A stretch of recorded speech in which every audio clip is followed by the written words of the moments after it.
to start off by asking you why did you start drawing and what inspires you as a cartoonist?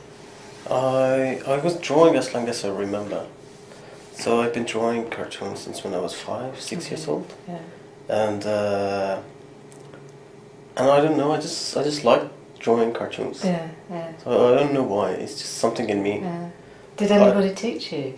No, I remember my father used to draw something, only one very ugly character. Yeah. And because I was a child, I used to just, I couldn't even do the same as my father. Yes, so I was trying so hard to make the same character as him. Yeah. So I started copying him all the time. Yeah. And then, once I did it, I started like copying other characters and cartoon characters. Yeah. And that copying a lot helped me to be creative as well. Yes. Yeah. So was this from comic books and things? Well, we didn't have access to comic books that much, like this famous comic books, but we had cartoony magazines. Okay. Yeah. Okay. Yeah. And mostly supported by the government. Right. Iran's government. Yeah. Yeah. But I used to also, I had PlayStation, and I had Sega when I was even younger. Yeah. And I used to draw the characters from games. Yes. Yeah. Yes. And make stories about the characters. Yes. So even change the storyline of the games as well.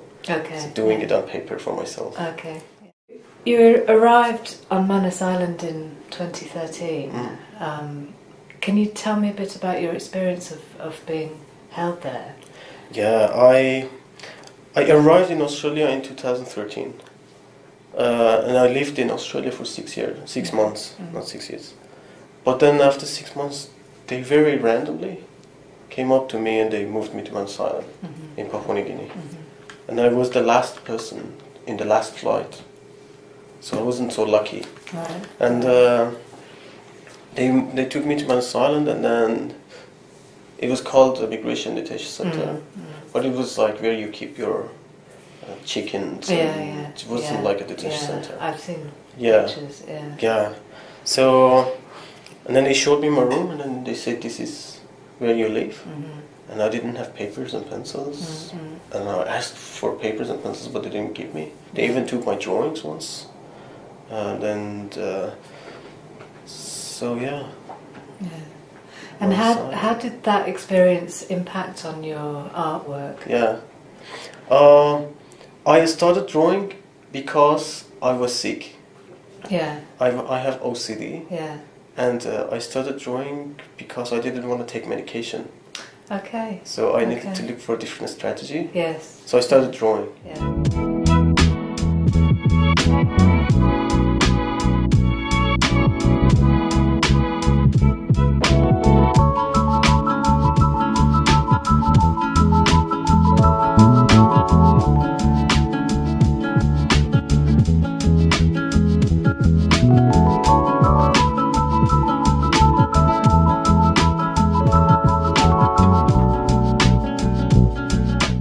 I had to smart my drawings out.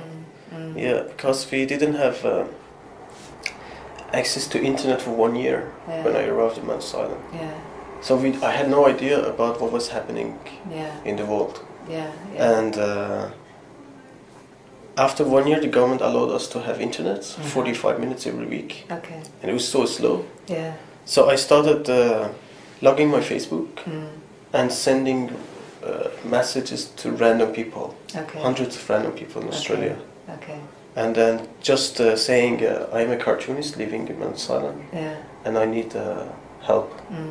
And I did it for 1 year and a half without getting any reply with anyone. Gosh. So it was like every week I had to go back to the computer. Yes, yeah. Very difficult to log in and write this message and then send it to people.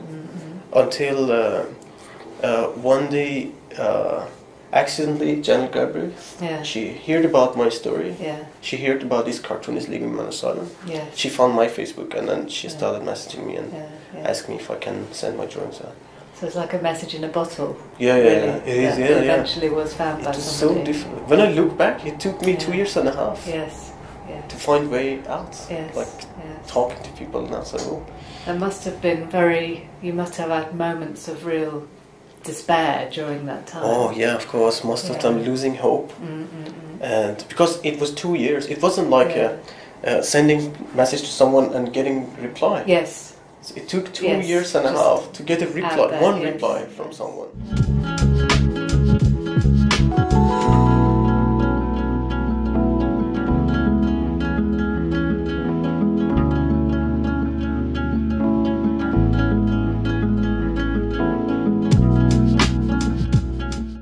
As long as I arrived in Stavanger, they introduced me the city, they showed me around, they showed me my apartment, and also Icon gave me office in their organization, so I can work and I can work on my project.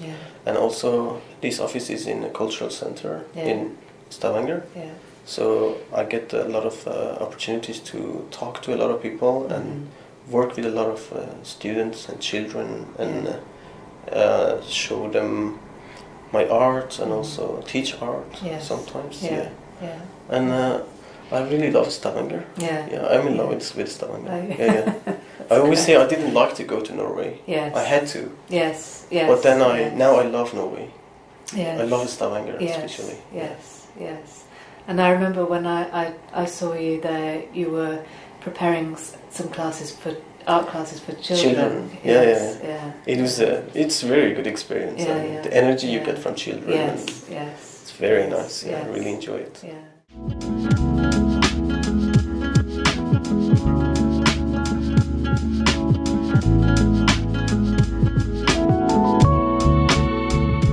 So you're able to talk to Norwegian. I do. I'm forced to talk to children. How's your Norwegian? It's pretty good. I pass exams very well. When it comes to talking, it's difficult. Because of shyness or I don't know. It's I like to be perfect in language and then start talking. I did the same with English. When did wasn't you learn talking. English? Your English is fantastic. I learned English in jail. I had no idea about English. So you haven't spoken it that long then? No. Wow. And I started I started learning swearing words in English. Because I used to watch. I remember I used to watch Bad Boys. But the words they used to use, I never thought about them until I moved to Australia, and then I started watching all these movies, and at the same time I was talking to workers just to try to speak. And then I started learning language. So in jail, by just talking to officers and local people in Papua New Guinea, or and suddenly I ended up talking